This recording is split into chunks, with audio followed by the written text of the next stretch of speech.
Hello and welcome to the fourth episode of the TubeMix football podcast called Without Having Kicked a Ball.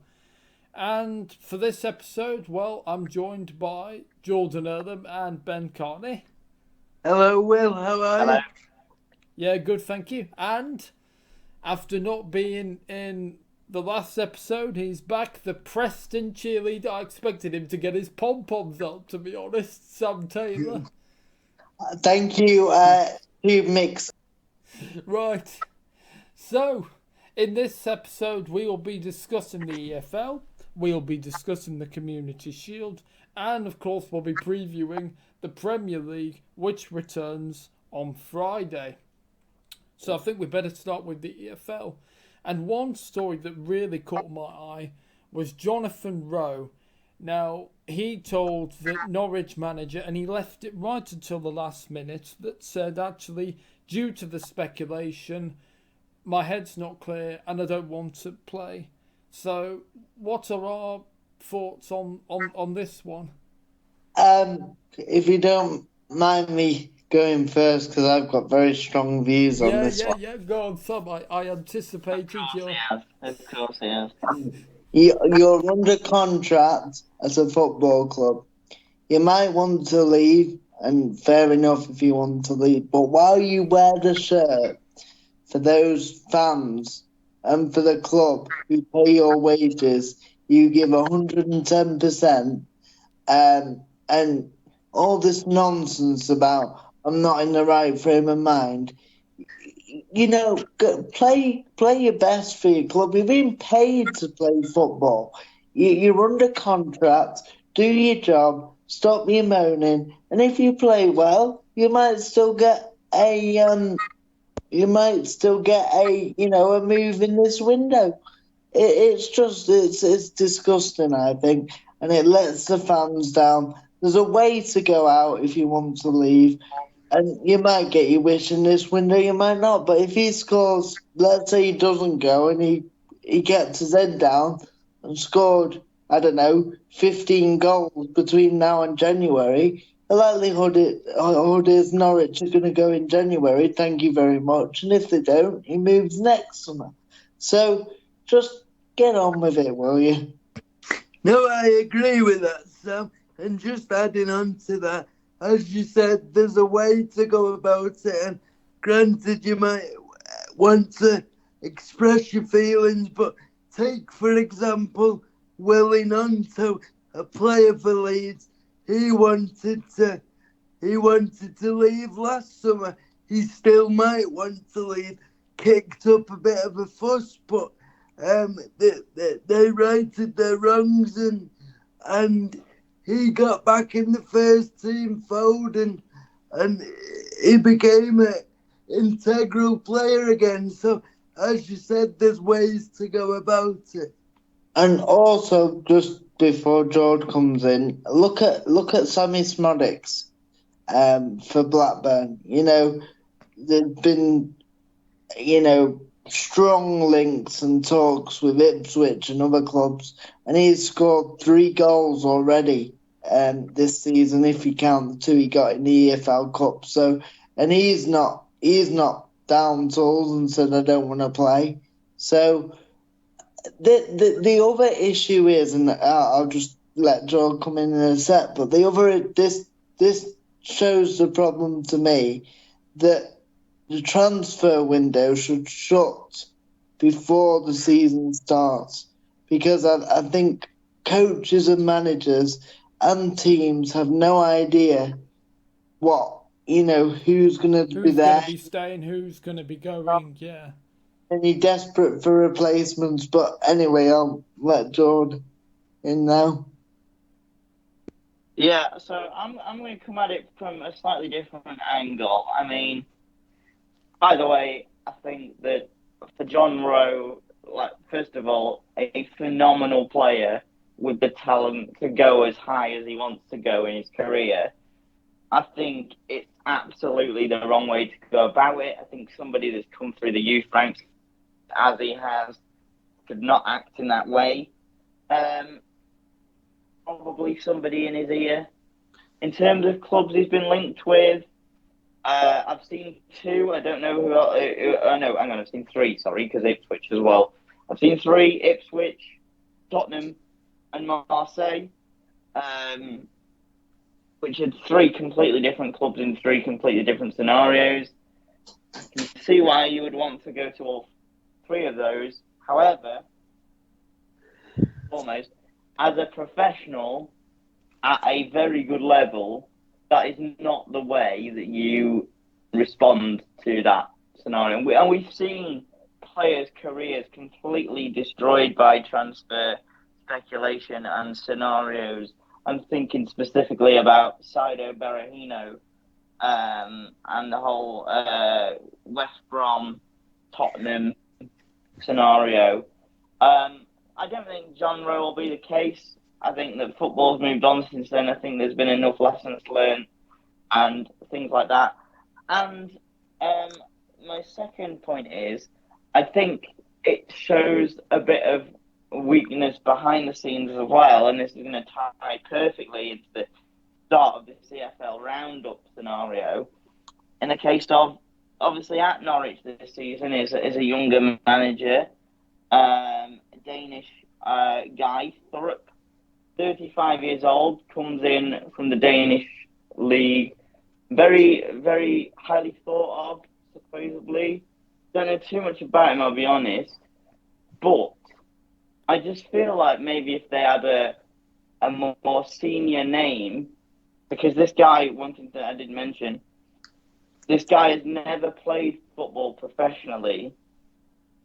Not that affects his, but I feel like that does carry over into the English game specifically. I feel like players might feel, that the authority isn't there. So let's say, for example, if it was somebody like, I'm trying to think of a good example. David Moyes. David Moyes is higher level, but I'm thinking of somebody that is like a stalwart in the EFL, maybe like a Tony Mowbray or even somebody like a Big Sam. Neil Warnock. Acting like that is not going to fly. You wouldn't be in a situation where that would be happening. You'd be playing or you'd be bombed out. That decision would not be the players to make on the day. So yeah, I don't know. I feel like it's disgusting and really poor from the players' side. But you've got to think how much has the agent been in his ear? Probably a lot. And I also think it's really weak from the management staff. The only thing I'd say, just adding on to that quickly before we move on, and it's kind of playing devil's advocate. Obviously, they had Dean Smith. They went down that route. Yes, he was in the Premier League, but he did go down into the Championship with them. And at the time, I thought they'd bounce straight back up. He did a good job at Brentford when he was there, and I thought he'd stop the yo-yo effect, but obviously he didn't. So they've carried on with the route they have, and obviously since back-to-back promotions under Farker, they haven't managed to get back to that sort of way.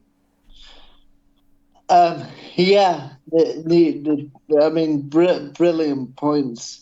To be fair there, guys, looking at it very far more logically than I have. I've gone on emotion, and I'm not a Norwich fan. Sorry, apologies, Sam. I was just going to say, but, nobody in the building should do that. But Jordan said... three words that are going to stick with me, and I didn't realise this about Jonathan Rowe: homegrown player. And for those fans that, especially the young fans that relate to Jonathan Rowe, because everybody wants... He is one of their own, isn't Everyone wants to be a striker, and they love him. Imagine how disappointed they are to see this behaviour. You've got to think of the example that that sets because youngsters. He's been with them since he was 11 years old. Well, but he's one of their own in terms of coming through the academy. Whether he supports them or not, it's kind of, he's come through the ranks with them, and Yeah, that's still an unbelievably long time to be at a club. He definitely is one of theirs, no matter what. And it's people relate to that, and youngsters feed off the behaviour you've seen in course. grass. I mean, you do need to send a role model, don't you? Really? Yeah, of course. I mean, you look at grassroots level, and people dive in because Premier League players do it, and youngsters. So it rubs off all these things. But I don't know what your thoughts are on it, TubeMix, obviously. Well, I mean, the question I want to ask you now is what happens next, and do you think Jonathan Rowe should be punished? And if so, what punishment would you send him to the under-23s? What's your view on what should happen next in this? Well, am I right to lead with this one? yes, no. Yeah, go for Because it. I believe that this is just me trying to think nicely of the player, especially because he's homegrown. I would like to think that if he's willing to do that on the day of a game, there's something lined up. So I don't think he's going to be there long enough to be properly punished by the club. To be honest, if it was up to me, it's difficult. It's really difficult because I don't know how many of you have seen John Rowe play. Yeah, I've seen him play quite a lot. He's a fantastic player, and they are a lot less without him, as we saw on the weekend, which I'm sure we'll get into.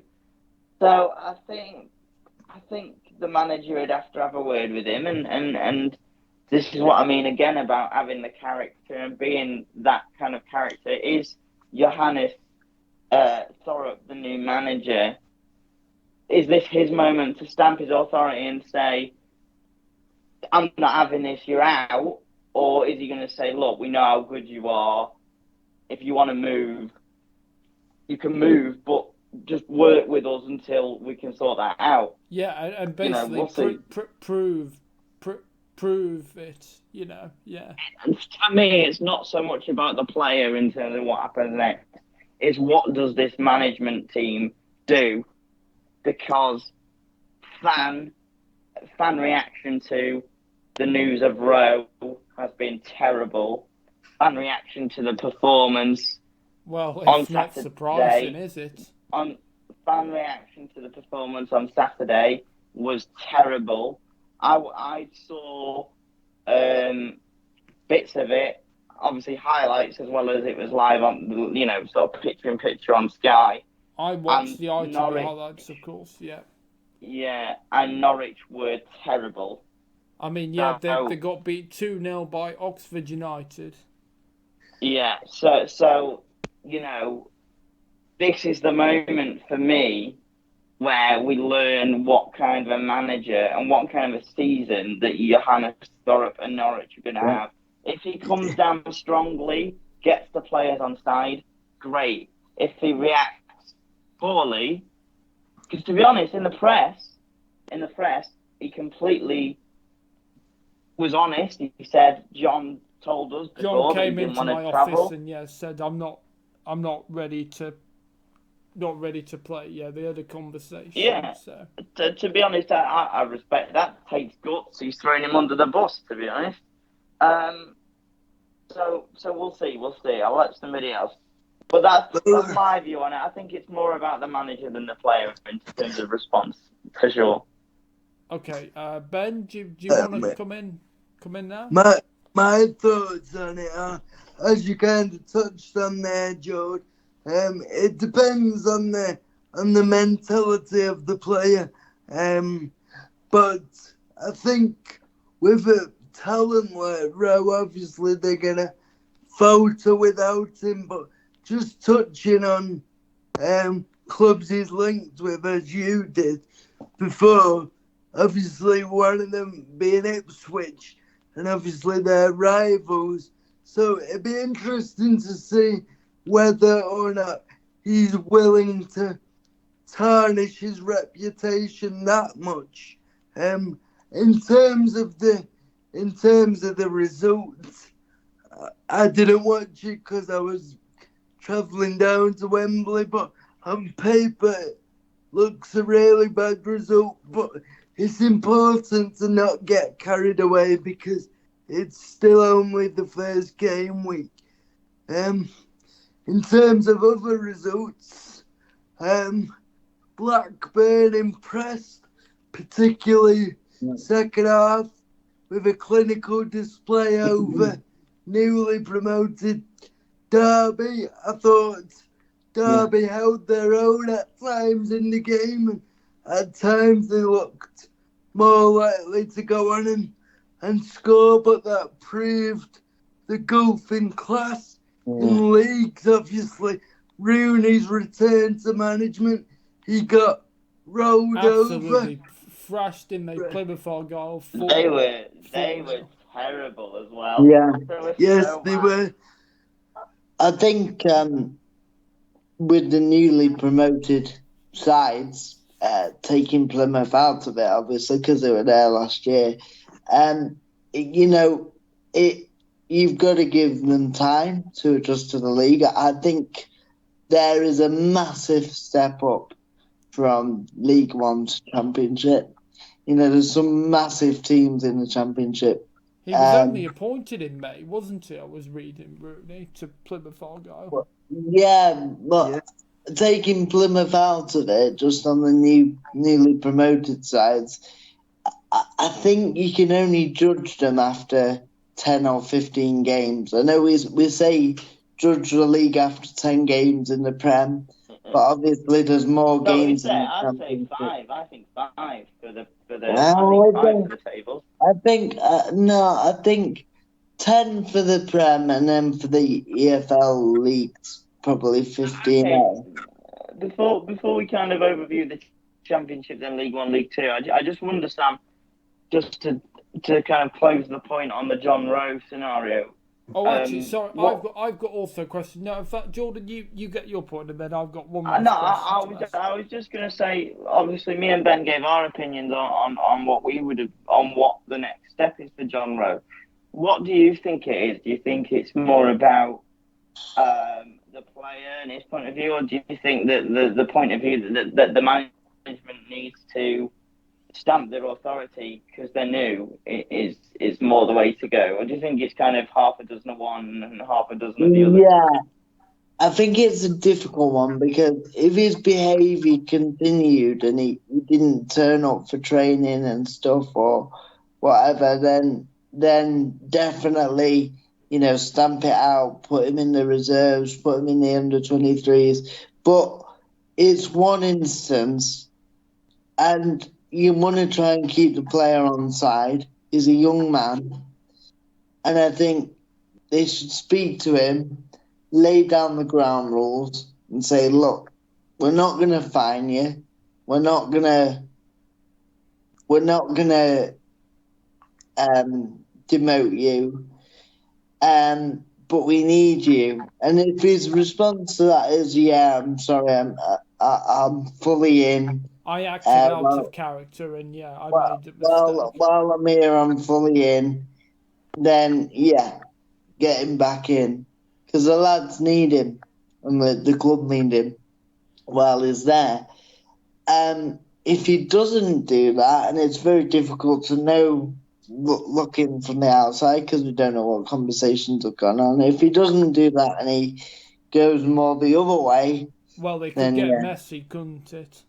Yeah, and the club, I don't like it when different when a player's only got a year left on the deal, but I don't like it when the power that certain players have right now. Player power is a problem, but he's a young man.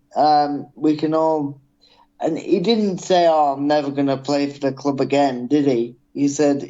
No. He said he wasn't in the right frame of mind. So there is to play for that match. There is a difference. So I think if he's on the bench next week or this week or replays or whatever, then absolutely put the differences aside. But if not, you got to come down hard on him. If not.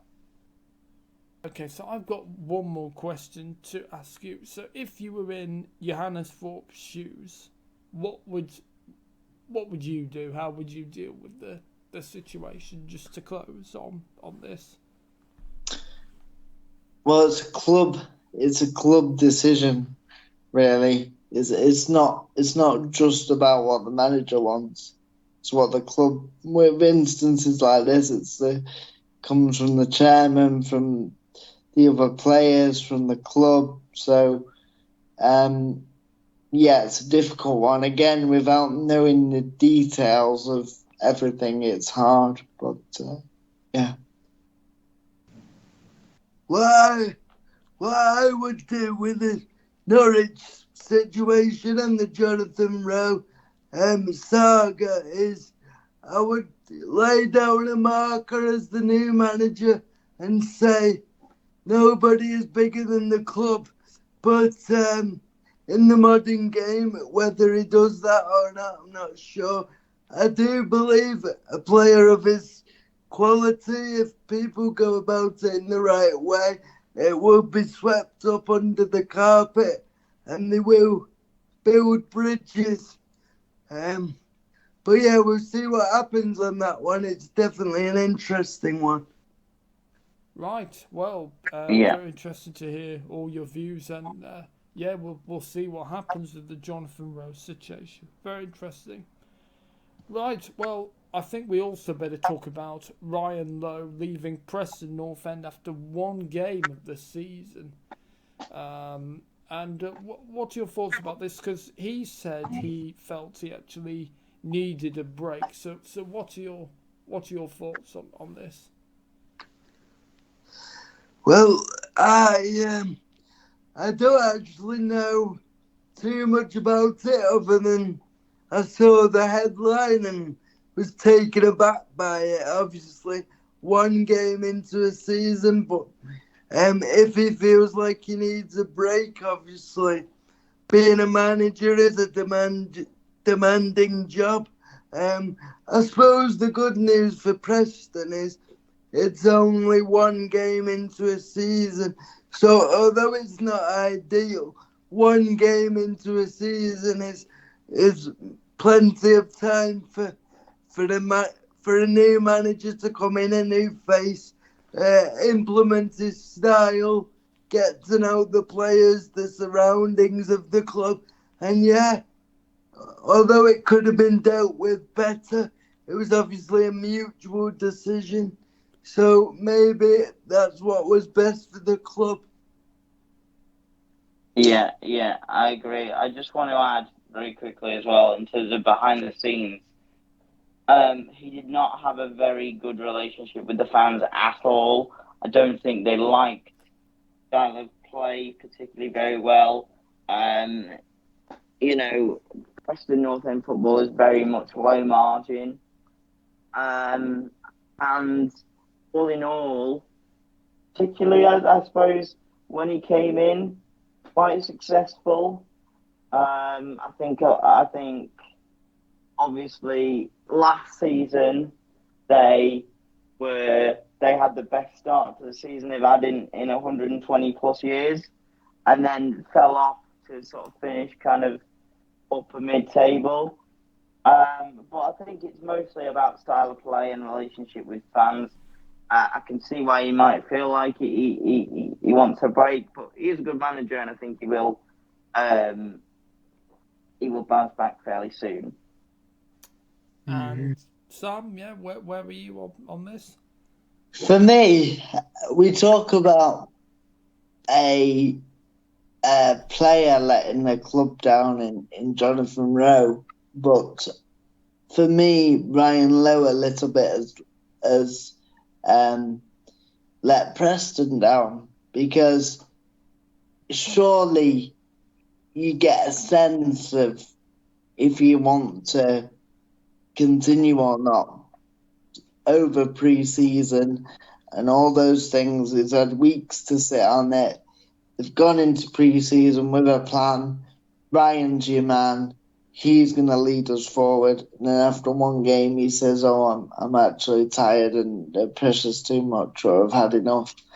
And can sort of understand at Christmas if even if he was doing well, and he said, "You know what, I'm just not doing great." But after one game, for him to turn around and say that, surely you must have known that through pre-season and through your feeling. It's not something that just happens and that with one defeat. I know they lost a few games at the back end of last season, so I'm just not because they lost, but I understand if he'd have gone, "You know what, I've taken Preston as far as I can. We'll give a new manager pre-season. Thank you very much." And yeah, I'll move on. But to do it after one game, It's it seems very quite odd. difficult. One thing that I will say is that I don't really buy the break scenario. I know for a fact that Ryan Lowe was very, very, very unpopular with the fans, and I can imagine that it's probably very much a mutual decision. I don't think it's one-sided at all. Or something's gone on behind the scenes that we don't know about. I mean, look, the Preston chairman, owner, whatever, is Peter Risdale, who obviously synonymous with Leeds, and also could be quite cutthroat at times. So you never know. Maybe he just thought, "No, I'm not having this." But look, we don't know. We can't speculate. We don't know.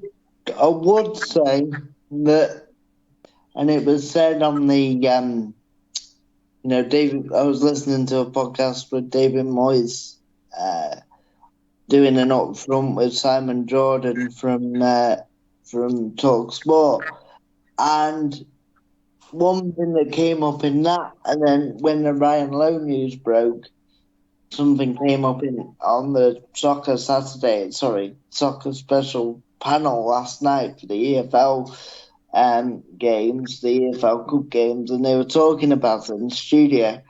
And in both cases, David Moyes and the studio one, they said, first of all, what are Preston? What do Preston think they are?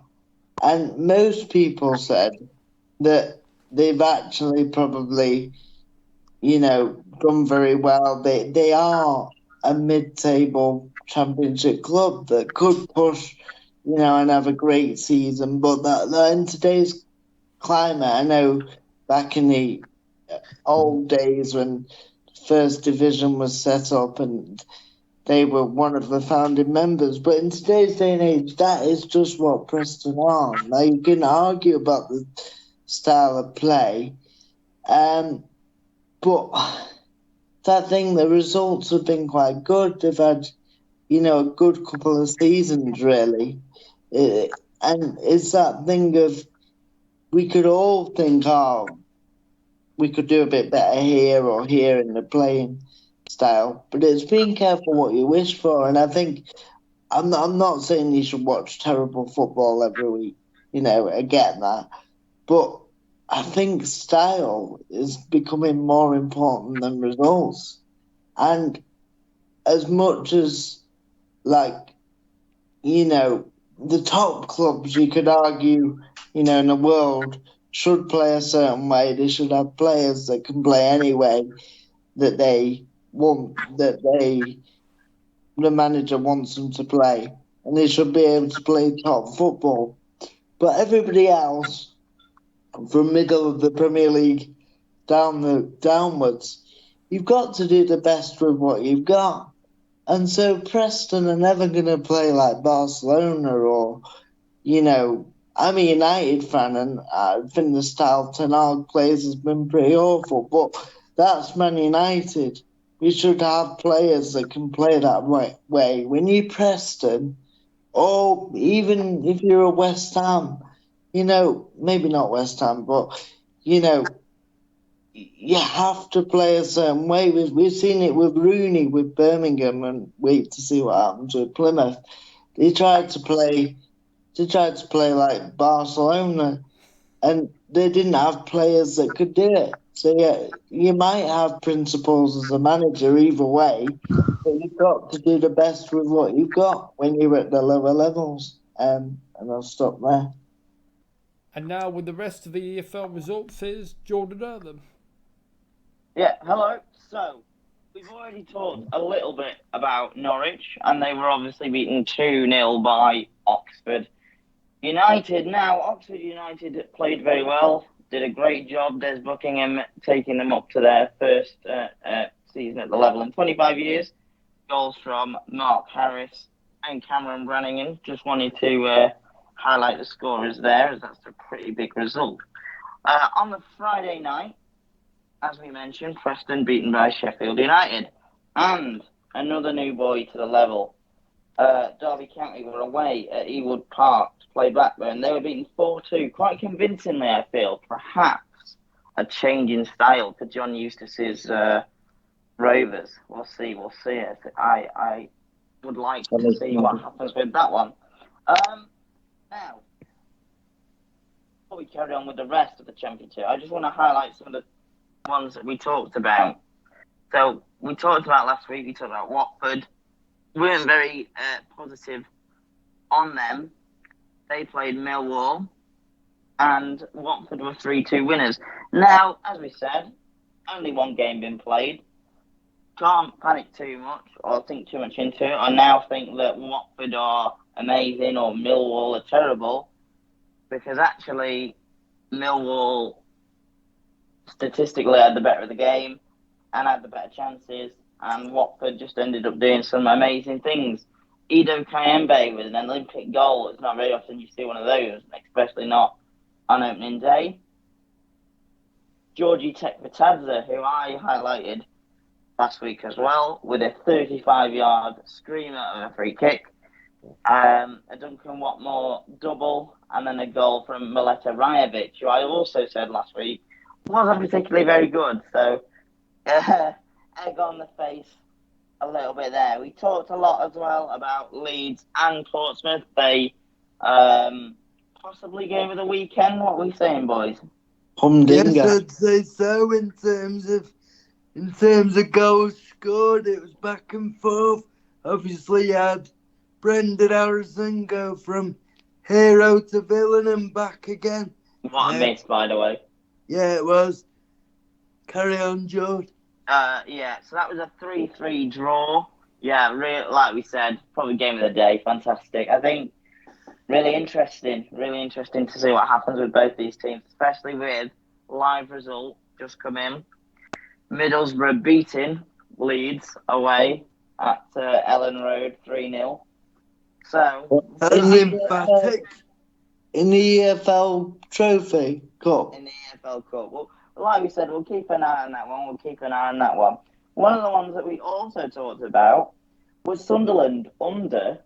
Now, last week I said it was Reggie Lebris. Now, I'm led to believe that actually it's pronounced Regis Lebris. And we were unsure about the style of play that he was going to play, how it's going to turn out. But the one thing that we did say was, with the attacking options they've got, they could be fantastic. And they were fantastic against Cardiff. A 2-0 win. Clark and, let me just double check the first scorer. Clark and 09, two players that we highlighted as well, with an assist from Joe Bellingham chucked in there. Interesting to see what happens with them. They look good. Let's see what happens with that one. Hull and Bristol, they drew 1-1. I just wanted to highlight that one, as we talked about Hull. Not the heart attack football I was expecting, but we'll see what happens there. Middlesbrough beat Swansea 1-0.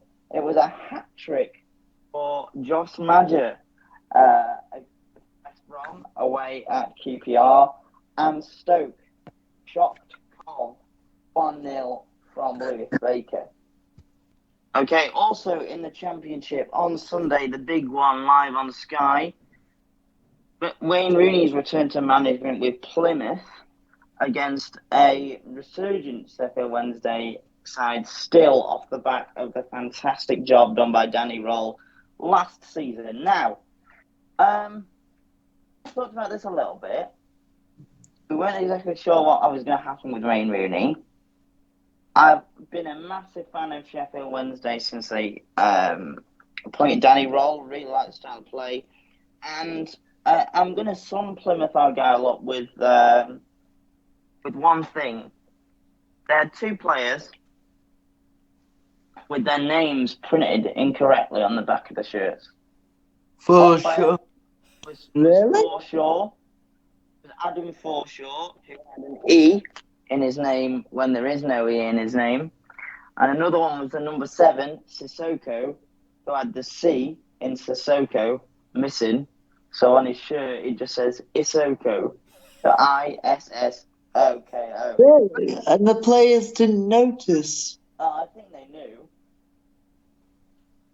I'm surprised they were wearing. they were allowed to play. So, just moving on from that, complete shambles. Sheffield Wednesday were brilliant. Plymouth were terrible. Only one game. Didn't necessarily like that Wayne Rooney threw his players under the bus after the game when they'd been beaten pretty terribly and they were poor. I found it quite interesting. Although I did say earlier on about I wanted Johannes Thorup to.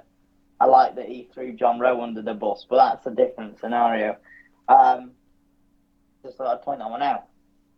And then, one that we talked about privately in our own group chat on Monday, we kind of had a little bit of back and forth, me and Ben, about what was a Premier League clash last season, Luton and Burnley. Now, Luton made a very big statement to stick with Rob Edwards. I think they, even though they went down, they still had a good season considering the level of player that they have at their disposal. Defensive injuries was the kind of the main thing that was said on Sky. We had two lads making full Luton debuts in what the hell was his name? It was something like Rashal Walters, the young lad, 19 from Arsenal. Yeah, Rowe Walters. And then the other lad was Joe Johnson, who was coming through the academy. Both did quite well, by the way. But yeah, Burnley were unbelievable, winning the game 4-1 with goals from Brownhill, Odebear, Dar O'Shea, and Vitinho with a Tahith Chong consolation thrown in there somewhere. Fantastic. I really do think I'm so pleased for Scott Parker. And I do think that Burnley are going to be a lot of fun to watch this season. Yeah, I agree. Okay, moving into League One. Kicked off on a Friday night, as did the Championship and League Two. And we had a very interesting encounter, I felt. Barnsley, who obviously missed out on the playoffs. Brought in a new manager, interesting one under Darryl Clark, who did a very good job at Cheltenham, but couldn't keep them from relegation. Against one of my favourite managers for a few reasons, that being Nigel Clough's Mansfield. And unsurprisingly, knowing Cloughie, it was a Mansfield win. Mansfield, very well run and coached club, and like the way that they've kind of kept their identity and done things Cloughie's way, and I just enjoy that. And I also want to note that the two goal scorers, Stephen Quinn and Lee Gregory, both in their mid to late 30s, and that kind of pretty much sums up Mansfield and the way that Cloughie has kind of built this club.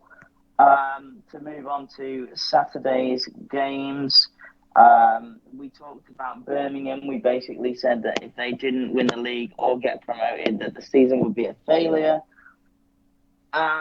Didn't start so well against Reading. Kevin Iabachman scored the opener for the Royals, with Alfie May saving the day for the Blues. That rhymed. That was good, that. You're poet and you didn't know it. With a few minutes to go to spare the blushes, the one thing that I do want to say about this is I absolutely, and I think we talked about this last week or we talked about this off air. I absolutely love the Reading manager Ruben Sellers. He's fantastic. That's all I really want to say on that one. Is he back at Reading now? Yeah. Did he never leave? No, he didn't leave. He was the manager that they brought him in last season, didn't they? And he didn't do, because obviously he was at Southampton in the Prem, and it didn't go so well.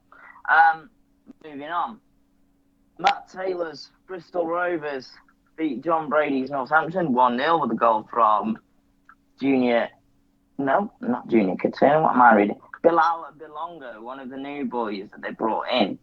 It was an interesting battle as well between Burton Albion, now managed by former Chelsea under-23s manager and Wimbledon manager Mark Robinson, and Michael Skubala's Lincoln. That was won by Lincoln. Burton Albion and Lincoln City played out a 5-goal thriller with Michael Skubala's side beating the new man Mark Robinson's Burton Albion 3-2. One to watch this season, Lincoln. We're very unlucky not to make the playoffs. Keep your eye on them. Crawley Town, who beat our beloved Crowley. Beat our beloved Crowley 2-0 in the playoff final at Wembley. We were there. They continued that good form under Scott Lindsay, despite the fact that 9 of their starting 11 at Wembley have all moved on. They beat Blackpool 2-1. Not great for the. I'm hearing that the atmosphere at Blackpool not so great. Maybe things not looking so good for Critchley. Let's keep an eye on that one. Crawley, boo! Now then, Rotherham United reunited with one of their old managers, Steve Evans. Great appointment, I feel. Some good signings, but it didn't go to plan on opening day. Gary Cordwell was Exeter beating them 1-0. Is this finally the year for Bolton Wanderers? It's, a season of development under Ian Evatt, obviously beating at Wembley. Also, they've started off very well. They won at Leyton Orient 2-1. It was a good return to the level for Huddersfield and Mike Duff, 2-0 against Peterborough. Stevenage started the Alex Ravel era with a 1-0 win over Shrewsbury. Stockport returned to the level for the first time in quite a few years with a resounding 2-0 win against Gary Monk's Cambridge United. An absolute peach of a goal by Louis Barry. Yeah, do you remember, just as a tangent, we saw him break his leg. We did. If you remember that, so I'm glad that he's come back. I don't think he actually broke it, did he? I don't know. It might have been ACL. I can't quite remember what he did, but it was really bad. It kept him out until maybe the last 2 or 3 games of the season. Yeah, that's all right. Yeah. Jason Jones's Charlton have big aspirations this season. They kicked off with a good away win against Wigan Athletic. Well, is it League One now? I didn't know. Didn't know that. There you go. You learn something every day. And Hollywood for Wrexham, a 5-goal thriller with some fantastic goals in it. 3-2 to Wrexham versus Wycombe Wanderers. I don't think they'll go up this year, then. Anyway, carry on. No, I don't either. I don't think they will, but there we go. League 2 next, and it started on the Friday with a 1-1 draw between Chesterfield and Swindon, which we won't talk very much about because draws are boring, quite frankly. Johnny Jackson and the Cowley brothers battled it out with the Dons coming out the 4-2 victors. I'm just holding back some tears because our very next game is one that's dear to our heart. Crew Alexandra went away to Barrow and lost 1-0. A Kyle Vassell goal from a corner. I'm just going to have some thoughts on this as a Crew fan, of course. We were very good in possession. It was only an edgy game. We had chances. Hemmings hit the bar in the 7th minute. Shiloh Tracy hit the post. Other than that, we were fairly toothless. But so were they. They edged it. A lot of players as well. Sorry to cut across. I'm a bit concerned about us. I have to say, everyone. I think Wembley last year. We had the likes of Rio Adebisi, Luke Offord, was still at the club. Nevitt, Aaron Rowe, and they've all left dead turns, so that the goalie streak. So I'm a bit concerned, but carry on. Yeah, I completely understand that and get that. I think it's early days ultimately, and I think there's enough in the performance to say as long as we can sort ourselves out attacking, we should be all right. Who really knows? We don't know yet. It's early days, as we said. 2 brand new managers in the dugouts for Cheltenham versus Newport. Michael Flynn, the Cheltenham manager, and Nelson Jardim, a new man at Newport. Wasn't Michael Flynn the old Newport manager? Yes, yeah, he was, yeah. Point out. That will have made it all the more sweeter for Mick Flynn as his Cheltenham side beat Newport 3-2. A side that I think have a good chance of winning the league this year is Doncaster Rovers. They beat Accrington Stanley 4-1. Charlie Adams Fleetwood beat Grimsby 1-0 in the battle of the coastal teams. Another team that I think could do very, very well this season are Mark Bonner's Gillingham. They beat recently relegated Carlisle 4-1. It was a dream start to life as an EFL club for Bromley, as they got a 2-0 win against Harrogate Town. Bradford and MK Dons did battle, 2 teams expected to do well, with the Bantams getting the 2-1 win. Darren Moore's season as a League 2 manager with Port Vale got off to a great start with a 2-0 victory. Tranmere and Notts County played out a 0-0 draw, not a lot to say there. And it was a 1-0 win for Matt Sadler's Walsall beating Morecambe 1-0. And that's your lot for the EFL. All right, thank you, Jordan, for that. So that's You're very welcome. And more EFL results, of course, next episode. Okay, and now to close the show, well, we've got to preview the Premier League, which starts this Friday, and a couple of new managers. Arne Slot taking over from Jurgen Klopp at Liverpool. Julian Locatelli taking over from David Moyes at West Ham United. And Maresca. Oh yeah, Leicester, of course. Enzo Maresca, who comes from Leicester to Chelsea. And so yeah, where do we want to start here?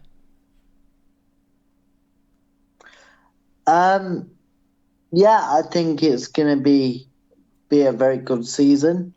I'm really excited to see the newly promoted sides. I actually get more excited to see the newly promoted sides than I do the top sides the first few games, just to see how they get on.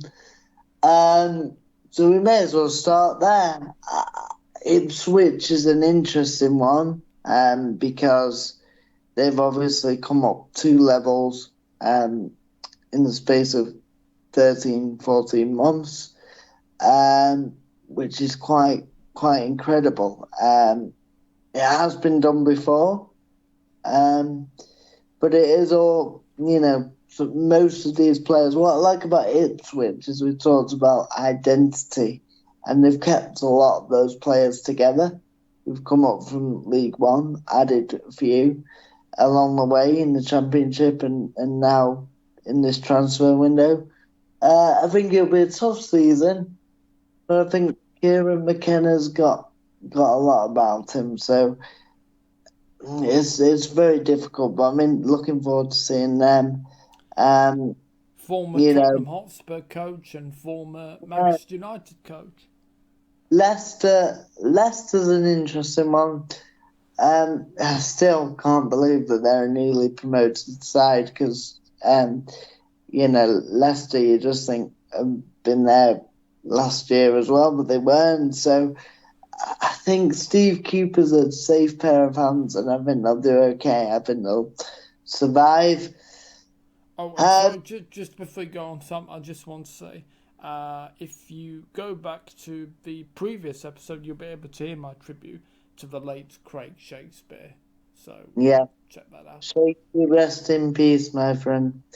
Brilliant coach and brilliant.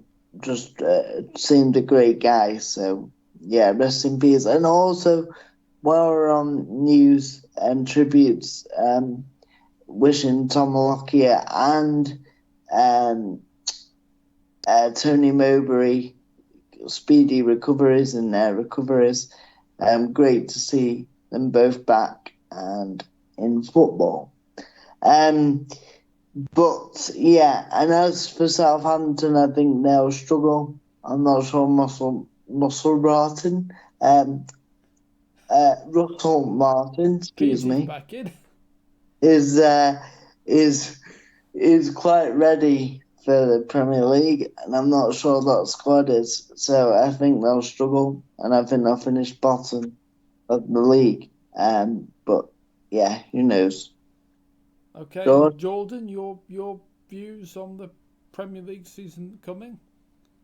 Starting with the newly promoted teams, as you said, I like Ipswich a lot. Kieran McKenna is sub-manager. I do think it's highly likely that should certain manager in Manchester have a bad season and lose his job, that if Kieran McKenna continues to do as well as he has done, even, let's say, if Ipswich are in mid-table come, let's say, a January, I think it's very likely that either Kieran McKenna or a Michael Carrick, if Middlesbrough continue to do well, could go to Manchester. So that's one of my concerns for Ipswich. I like the team a lot. I like what they've brought in a lot. Amari Hutchinson was fantastic on loan last season, so bringing him in is a great move. I like the signing of Jacob Greaves from Hull. So there's a few things in there that I quite like. I like Connor Chaplin as a player. I like guys like Wes Burns on the wing. So there's quite a few things there to be.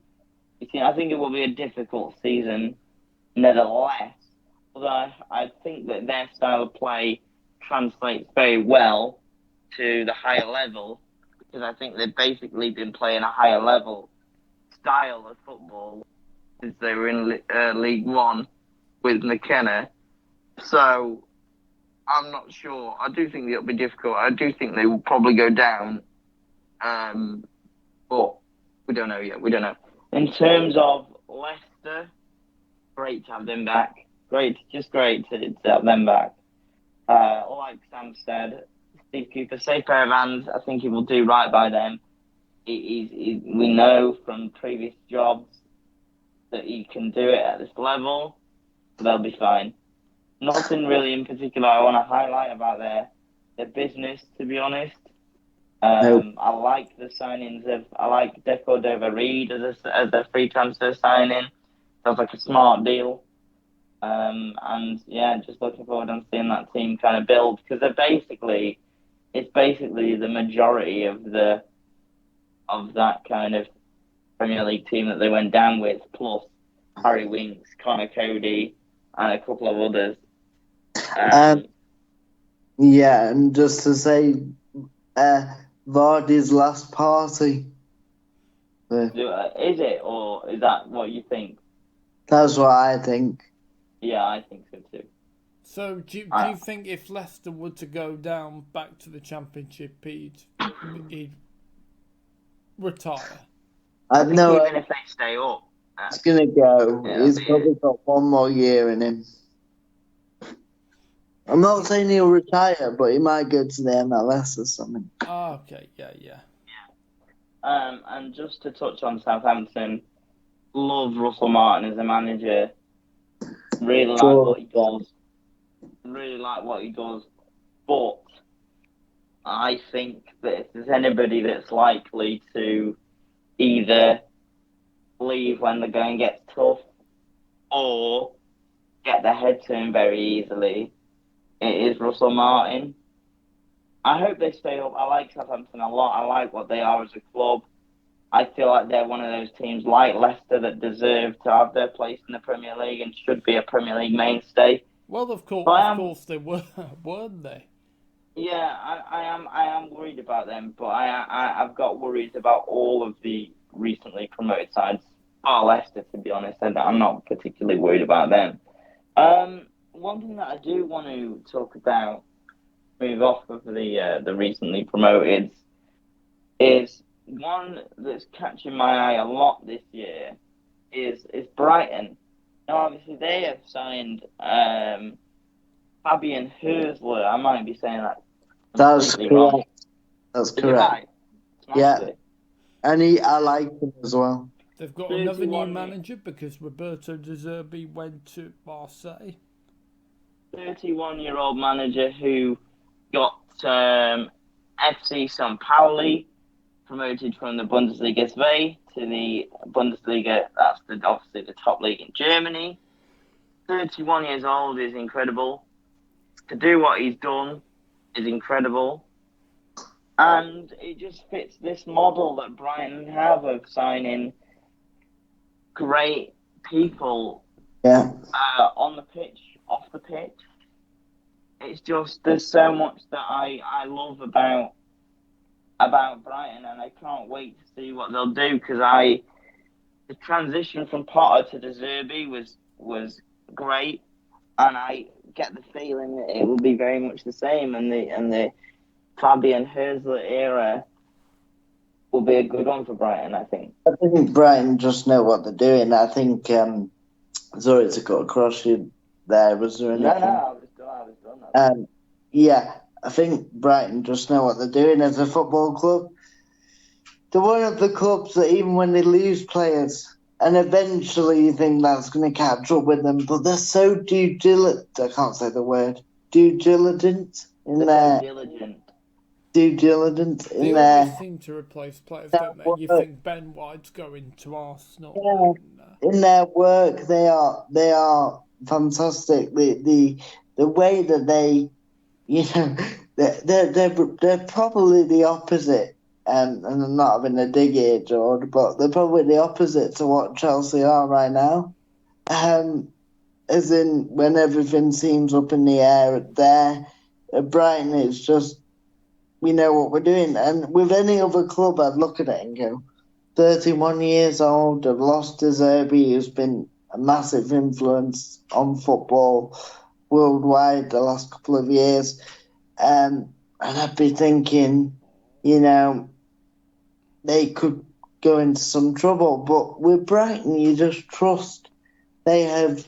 Don't you think that's because Brighton have got enough credit in the bank for everything that they've done since they've been in the Premier League, though? Yeah, exactly. And they just know what they're doing. They've got some succession plans in every department. And the chairman, Tony Bloom, is still and Paul Barber, Paul Barber said, if the tea lady leaves, we've got a plan in place. If so if any position is left, they're ready. They'll be. I'm not saying they'll be completely ready, but they'll have a succession plan in place for Favi and Ursula now. That they will. It's just the way they run, and I think it's brilliant, and I think it's Which is what you need, isn't it? Especially in the Premier yeah, League. I think they are the first club that are this meticulous that I've ever come across. I think that they they could still have a poor season and it can happen to anybody, but I think on a shoestring budget, they are, there's a lot of big clubs that have far more power than Brighton that could look at Brighton and go, we should be running that way. A little bit different to the Leicester situation because I know they've got, a brilliant owner in top man.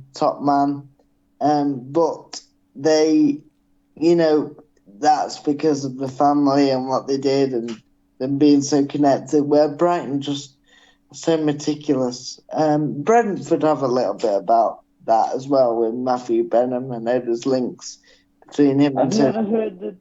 I was gonna say. Have you ever heard about how much Matt Benham and Tony Bloom hate each other? And they used to be mates. Yeah, and then some. I don't actually know the details, so I'm not going to disclose. But there was a falling out between Benham and Bloom because they were either one worked for the other or they were partners, and something went on there. Really interesting. But they are two very similarly run clubs, which is very interesting. Data driven. I just think Brighton had the edge there, though. But yeah, really excited to see Brighton always and the way they play. A little bit similar to Slot, doesn't play that different to Klopp.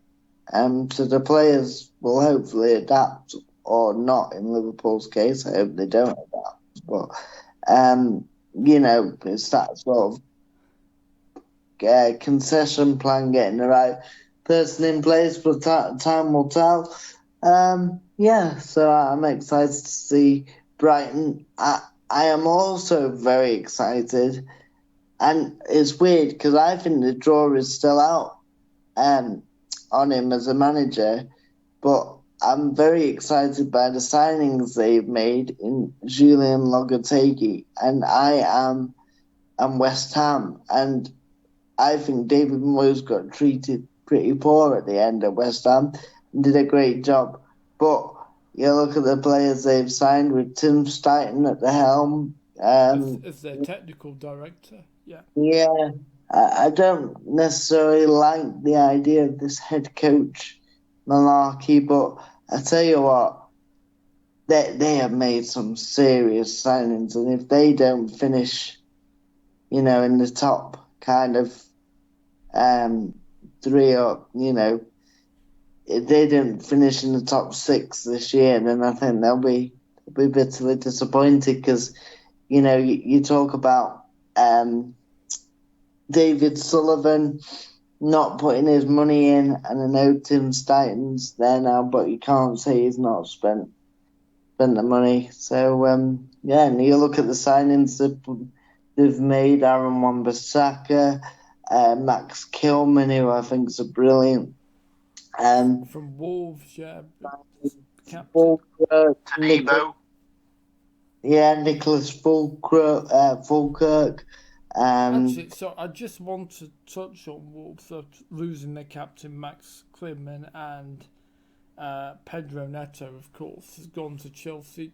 How do you see this season holding up for Wolves? Well, They'll be fine. Just before we do that, George, what do you think about the Hammers? I echo a lot of what you said. I think that some could look at the post David Moyes era and think, okay, well, we've done so well, and all right, hit and miss in terms of certain aspects of things, style of play, fan reaction. Maybe some of the signings didn't work so well. Some did. But look, Lopetegui did a great job at Wolves. Only left Wolves because they wouldn't back him in the transfer market, and they didn't have the money because of the PSR. He did okay. So, one thing that you know for sure, or one thing that we did know straight away almost with Lopetegui is he's going to come in and he's going to want to spend money. Max Kilman, fantastic signing. Wan-Bissaka, fantastic signing. Stupid of United to let him go. Was it £40 million? I think for Max. £40 million for Max Kilman is a lot of money, but he was the first major one in, so I'm guessing that was his main target. So fair enough. I sent to Somerville. Yeah, 15 million for Wan-Bissaka is an absolute bargain. He'll be fantastic when you think about the price. With the long leg. Yeah, Price into Somerville is a fantastic signing. Tadibo is going to be good. Fulkrug fits West Ham perfectly. Means that Bowen and Wan-Bissaka and not Kilman, what's that? Because I'm thinking of him.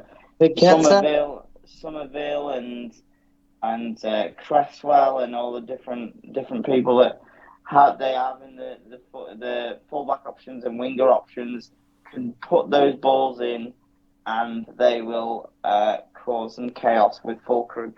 Fantastic, all in all, for West Ham. Aaron Cresswell's been there for years, hasn't he? Yes, they've still got Lucas Paquetá, who I'm going to say a statement. I know he's got a ban over him, but I prefer him to Martin Odegaard. He's a better player. Don't know about that, but he is great. It'd be interesting to see what happens with him, doesn't it? To the results of that investigation. Yeah. Kudos. And you've still got JWP, who will do a job. And Prowse, of course, former Southampton player. So I think they've got a really good mix. I really do. I think they've got. You were saying about Chelsea and not having that mix of experience and youth and because they've got some academy boys coming through as well. I know they've lost a couple of them, but yeah, I'm really excited for West Ham. I think Areola proved last year that he is a top goalie. And it was difficult as well to get the gloves off Fabianski because Fabianski is so good. Oh, he is. He's just. I'm just a bit concerned about kind of moving things on. So what I will say is West Ham, I think, Europe for me. What do you think? Doable. Top 6. Yeah. Doable. Will, you wanted to talk about Wolves? Okay, they've lost a few key players. I think Neto's a big miss, but he was injured a lot. Losing their captain is obviously going to be a big miss. He is very injury prone.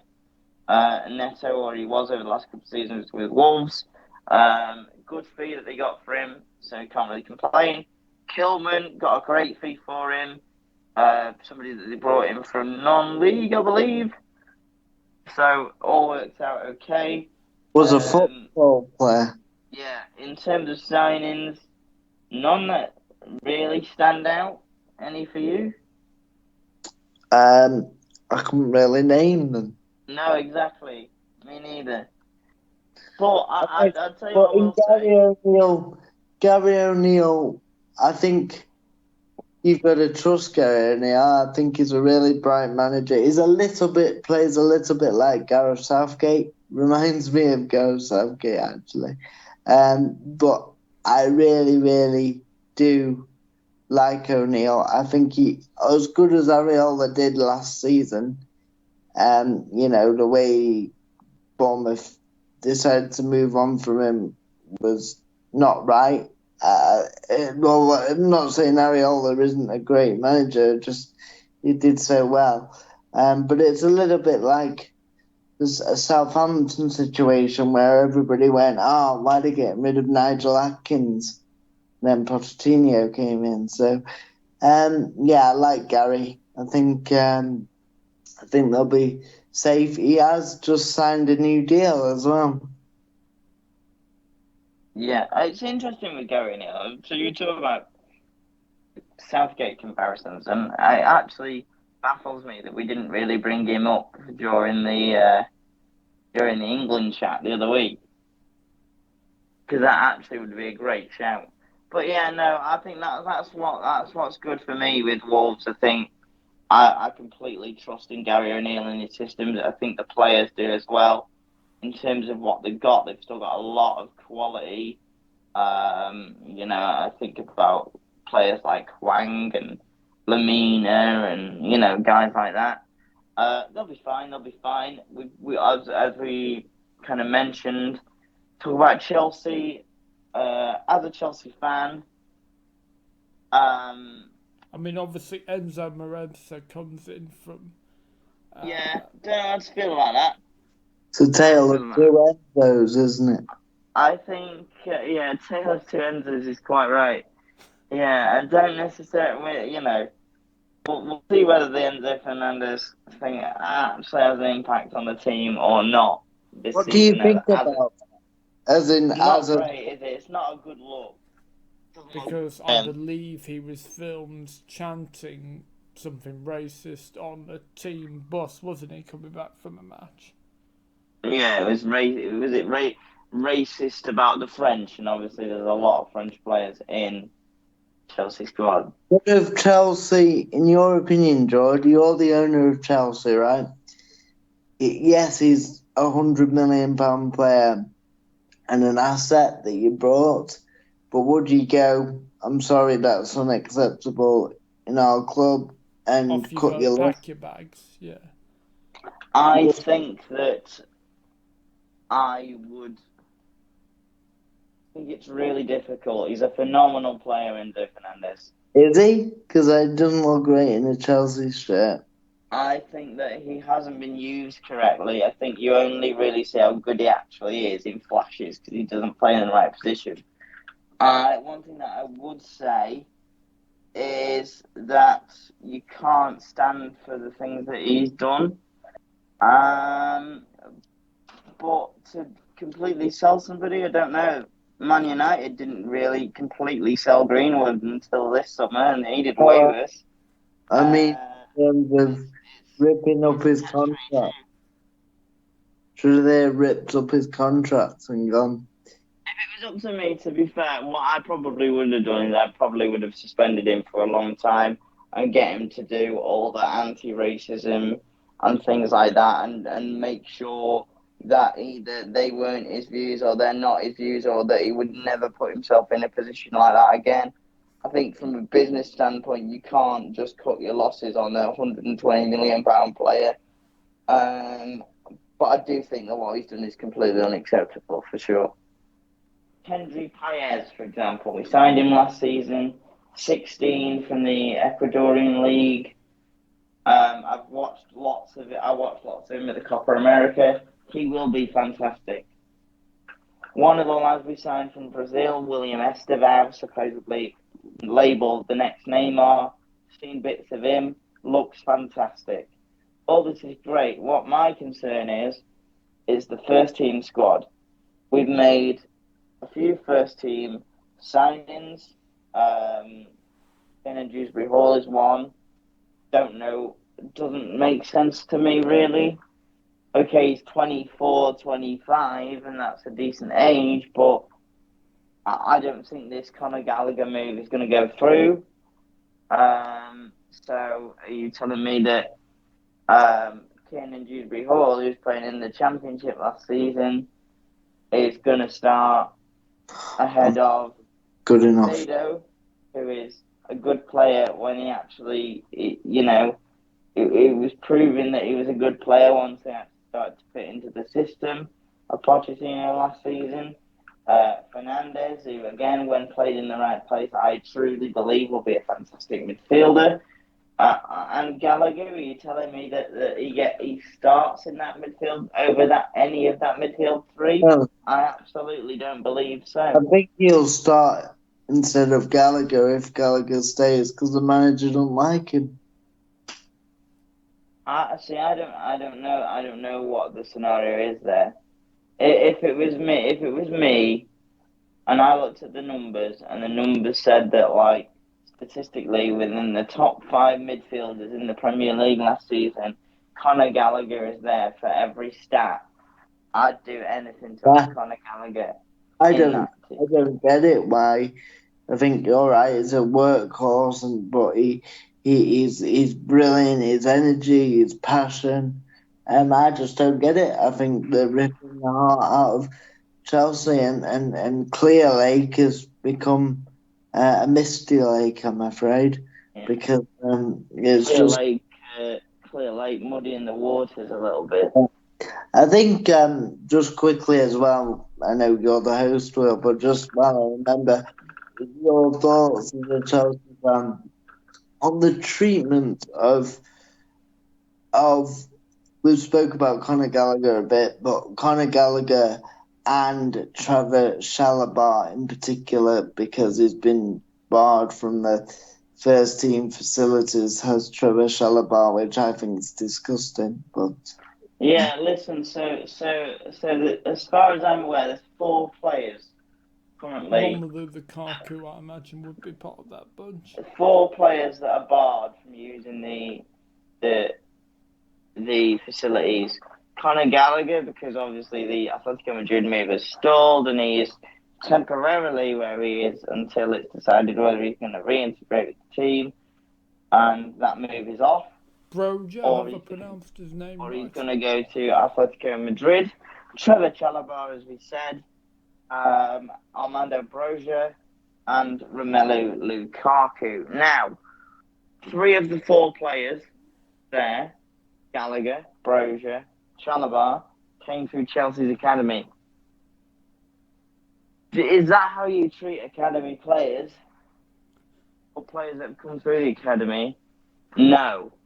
Do I think that a player who, a manager, sorry, who maybe understood the kind of ethos of Chelsea a bit more would have done that? Do I think Pochettino would have done that? I don't think Pochettino would have even have done that. I think it's okay to tell or make players aware that they're surplus to requirements. I don't think it's okay to force them out. It's very, very old school. It's not very Premier League either. It's very sort of League One, League Two bomb squad scenario. Don't like it a lot. Doesn't sit well. Is it? I can see that kind of thing didn't happen under Maresca. Didn't happen under Lampard. So it feels like sorry, I said Maresca, didn't happen under any of the previous managers. So it seems like a Maresca thing. I'm pretty sure I've heard that one of the things he wasn't really good at Leicester was man management. well, You don't necessarily have to be a good manager to get results. know how to treat people, and those guys have done. But You know, I don't think it's a Clear Lake thing. I don't think it's a Todd Bowley thing. But I also think that if you're willing to let your managers do that, that's not okay either. But then again, he was obviously their man. He was who they wanted. So it's difficult. It's difficult. One more thing I do want to say on Chelsea before we probably try and blast through as much more of the Premier League as we can, because we've been doing this for a long time, and I'm sure all the timings have gone out the window. Signed a goalkeeper, Philip Jorgensen from Villarreal. Don't understand this whatsoever. 4 goalkeepers we've got right now. Kepa Arrizabalaga. is he back? Yeah, he's back. Kepa Arrizabalaga probably going to go. Robert Sanchez, probably gonna. No, Robert Sanchez is the one he wants, which is bizarre. And then you've got Georgi Petrovic, who was fantastic when he came in, and Philip Jorgensen. So somebody try and make sense of that for me. Yeah, and the thing about Sanchez is I think he's okay, but he's not very good with his feet. And from what I watched of Leicester last year, they played out from the back a lot. So why is he Sanchez in that role? I don't know. Yeah, it's bizarre, because I'm sure he has come out and said he wants Sanchez as number one, which is mad. There's going to be no goalkeepers left at this rate. Yeah, it's strange. I think the whole thing at Chelsea is strange. But what's your view on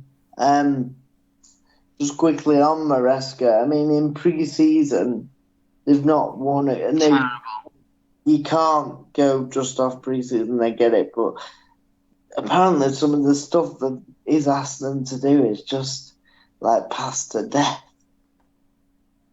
Yeah, I watched an interview with Ben Foster did an interview with Connor Cody, and he said like one of the things about Maresca is like the stuff he asks you to do seems crazy, but then when it clicks, it's fantastic, and that's great. Like I don't see anything wrong with that at all, but there's a lot going on within the club and the transfer policy. The transfer policy, let's put it like this.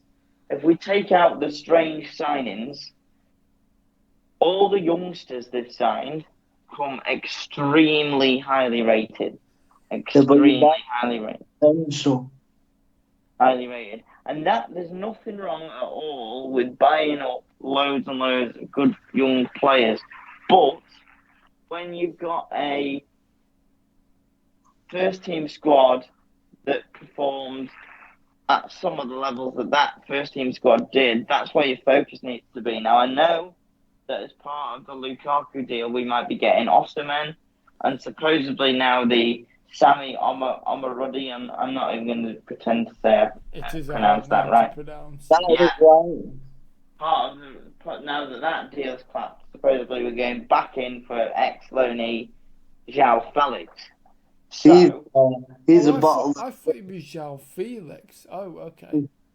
He's a bottle of fizz without fizzing. Yeah, I think he was. To be honest, when he was at Chelsea, I think he played in the wrong position. But there you go. If we could get an Osimhen and even a Felix, I think that sorts out the first team squad for me a little bit because Osimhen's one of the best strikers in the world. Like, I think Pedro Neto is a fantastic signing, by the way. Although I do feel that means supposedly now we're listening to offers for Raheem Sterling, which is fine because he wasn't great last season, and Noni Madueke, which I'm not fine with because I think he's a great player. Chelsea could finish anywhere, which is what we've been saying for a couple of seasons now. It seems to be a revolving door at Stamford Bridge. Yeah, and I think that with the best interest of keeping this down to time, we need to kind of speed through things to finish off. But how do you think Chelsea will finish? I don't know. I have not got a clue. I'm gonna go bottom half, and I'm going to put a cheeky little bet on. I don't think this will happen, but why not? That Chelsea could get relegated. No, surely not. I don't think so. Really? Wow. Okay then. In the kind of spirit of speeding things up, City to win the league again? Do you think? No, Arsenal this year. I just think it's a natural progression. I can't see. I can. City are favourites, of course. But I just got a sneaky feeling Arsenal might do it. They've been close the last couple of years, and I think it's their time. Arsenal have signed Ricardo Calfori. Not sure if I pronounced Love that his name right, signing. for Bologna. Calafiori. Yeah, I think it's Could yeah. Tomiyasu go? Because again, he's had another injury he's picked up. Tommy Asu's a right back, so probably not. But You it's need a backup right back. But it's interesting with Arsenal. I feel a bit sorry for Aaron Ramsdale. I think he needs to leave if he can. Now, He's on he's about- been linked they're on with about- Ajax. Do you think that That's what I- anything could be coming of that move? I think it would be disastrous for his England career. But I think it would be a good move for him personally. No, I can see him going to somewhere like. Thing is, though, who needs a keeper? Well, that's what I'm just thinking. West Ham, Zariola's getting up a bit. But Areola and Fabianski are two fantastic goalkeepers. Yeah, but Fabianski's right at the end now. Yeah, but a goalkeeper you can play Yep. a little beyond, more old age than. Fabianski's 41 now. Don't think he's 40. Don't think he's 40 yet. I think he's 38. Oh, is he? Oh. Yeah. Well, he's old. Anyway. If I was Juventus have just lost a goalkeeper. They're getting rid of Wojciech Szczesny.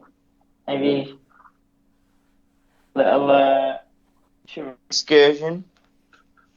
Yeah, or I mean, yeah. Everton, Jordan Pickford. I can't see Jordan Pickford leaving there. Anyway, it'll be interesting to see. I think, yeah. But I wonder if, it's interesting while we're on Man City, whether we'll see what these charges come to. And I'm not Julian sure. Alvarez, of course, has gone to Atletico Madrid. Sorry to interrupt. Yeah. But I Great do move for City, that, by the way. 81 million for a player that they signed for 30 or however much it was. Well, Maybe even less than that. this guy is sorry, what was I saying? Nearly fallen asleep here. Let me just get my brain in gear. Yeah, so it's interesting that the date's been brought forward for the hearing for Man City. And yeah, I don't think it'll affect the players. I don't think Pep will allow it, but maybe because the players now know the verdict's coming, and then there's an appeal process and all that to come. This is going to rumble on till probably around Christmas next year, I think, and that's what people think. But do you think an initial decision will be made in March? And yeah, if City have broken the rules, then and I say this has nothing to do with Man United, then obviously punishments will come. But I suppose innocent until proven guilty. yes, spot on. Yeah. But it's not ideal, is it, for the Premier League? Yeah, I think moving swiftly on. I just want to get your thoughts as well, just quickly, and I think we might be a good idea to leave it there. Liverpool and Man United. Liverpool, can we have maybe a couple of sentences on them? Yes, I think that'd be a good idea. Yeah, Arne Slot, of course, replaced Jurgen Klopp. Big shoes to fill. Klopp Yeah. did so well there over his tenure. What are our thoughts on what Liverpool's season could be? Top 4 for me. Me as well. That's about it. That's all I've got to say, really. I think they'll be okay. I think they'll be all right. It's always difficult to follow, but I think they've got a good squad. And top 4. United with upside down head. And as I like to call him, Ten Hag. They've signed Mattis de Ligt from Bayern Munich, and they've signed. I'm impressed by that Good signing. because since he's left Ajax, he's not really done anything, has he? Bayern Munich fans love him. I know he didn't do very well at Juventus, Yeah, in but he fact, was loved at Bayern they Munich. even started a petition to Yeah, try they and did. convince the club not to sell him. So he must have done something right there. Do you say class signing, George, or bad signing? Class, I think, is good. Yeah, I think he's a great player. I think it's now time for him to deliver consistently. But Whether he's going to end up like one of them like a Varane, where he comes in with a lot of hope and then he sort of goes to shit for one reason or another. like We'll see. Like everyone at United does. Yeah. We're a graveyard for players right now. Just look at Rashford, bless him. I don't know. Do you think Victor Lindelof could be on his way out now that de Ligt has been signed? Do you think he could be on his way out? Slabhead might go with his big slab. Yeah, I mean, obviously we've got Ineos, and I like what Jim Radcliffe's doing, and I think we might turn a corner in terms of the club, but I'm not sure about upside down head. I mean, I was looking at our midfield last year and just the way we emptied it, and just still not sure. So, Højlund needs help. I really like him, but he needs United actually should have brought Fulkirk, however you say his name. You're on about the Fenerbahce left back. Oh no, Nicholas Fulkirk from Dortmund. They should have brought him. Yeah. I'll tell you why, because he would have been a good player for a year or 2 years, and Højlund could learn off him. But I think there's too much pressure at the minute on that young man's shoulders. And Luke Shaw. Yeah, I don't. Go on. Sorry, Luke Shaw will be missing the first 3 games, I believe, of the season yet again. So we can be sure of that. Yeah, I'll be honest. I completely agree. There's so many United fans that are they're just Ten Hag apologists, aren't they? And you look at United, and I just think that every time I watch them, I just think this is so awful. Like, how can you defend this? Yeah, they win a lot of games, and we're lucky. Yeah, but it's pure luck. It's pure luck. Well, it's moments. We play in moments. Yeah, it's individuals as well. It's not a team, and I think that's part of it. In England in the summer, we got through so many games. Part of I'll give you 2 for instances that I think are really, really clear. One is Bruno Fernandes, the biggest individual there is in the planet. You know, he just loves to be the centre of attention. And I don't like himself. He's a good leader, isn't he? No, he's not. He can't lead. If he was chocolate, he'd eat himself.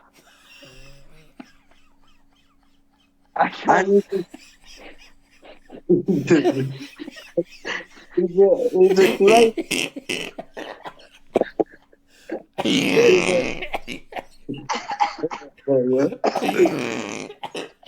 Sorry, he's a great player. There's no doubt. Technically fantastic. Yeah, but attitude's disgusting. But he's not captain material, I'm afraid. No, he's no captain. It's the worst person. Waving his arms everywhere. Even Maney was starting to do it last season, and I'm like, no wonder he's starting to do that when he's got. Yeah. Anyway, to just finish my point on United, the other one that I think is a good example of the problems with United in terms of personnel is Rashford. Because a lot was said in pre-season. Oh, Ten Hag says I'm his man. Blah blah blah. I wonder what he's saying to him. I wonder whether he's hyping him up so much that when it comes to the games that he just loses his head. I wonder whether he's such a confidence player, isn't he, Rashford? Whatever he's saying can't be doing that much good because we know that, Rashford, when he's got a bit of confidence in him, is unplayable. Yeah. So what's he doing? On a better note, I am excited to see Copy this year. Yeah, I hope that, as an England fan, I hope that he will continue to progress. I just think, De Ligt is a great signing. I'll agree on that. Getting rid of Wan-Bissaka for £15 million when you signed him for 50, and the fact that he's a good player is a travesty. Bringing in Mazraoui, who left Ajax and hasn't really done anything since, is an absolutely massive downgrade. And then you've got guys like Mason Mount and Anthony really, really need to have good seasons this year. Oh, Anthony is still there. He's got no right footing. I could play better with my right foot. Actually, just as a Chelsea fan, George, where do you think what's gone wrong for Mason Mount? I think he chose United and he should have stayed at Chelsea. But he didn't do very well at the end of his Chelsea. No. Honestly, I don't think the Man United move was the right move, but I don't really know where else he could have gone that was at that kind of level. He left Chelsea at a time where Man United and Chelsea were basically at the same level. Chelsea were going through transition. Yeah. So, but I do think that I'm going to say something quite controversial here, but I do think that Chelsea will come out of their transition period before United do. Because I think United look so entrenched in this kind of... I don't know. I don't know. In this kind of limbo that they're in. Like you, I like a lot of what Ineos are saying, and I like the fact that they're not letting clubs put the Man United tax on, so they're paying like 80 million for Jared Branthwaite, for instance. I like all that, but my opinion is that at the crux of the issue is you've got a guy who, he couldn't lead a bloody history class. Useless. Yeah. And, I listened to some of his interviews last year after games. And he's like, well, we played very well, and, it's just Manchester United, and we try and we give everything. And we play very well, and I'm like, it's just bollocks. Like, what are you watching? What game are you watching? What I've noticed is reading his interviews, he seems to get very sensitive to criticism, doesn't he? And hits back a lot. It's delusional. He still is. Like, even if you said, yes, we try, but it is not working. Then at least he's saying something. But he's like, we play very well, and I'm very happy with the boys and everything that they do. And it's like, oh my God, what are you watching? They said after Fulham beat us with it 3-0, it was like, we actually played very well. We controlled the game, but didn't do anything with the ball. What game is he watching? We got battered. Yeah, but that's the point. If you sit there and even if you play well with the ball, right? If you finish that game 3-0 loss, you've not played well. No, we don't play well. And there's no midfield's the problem. We empty it.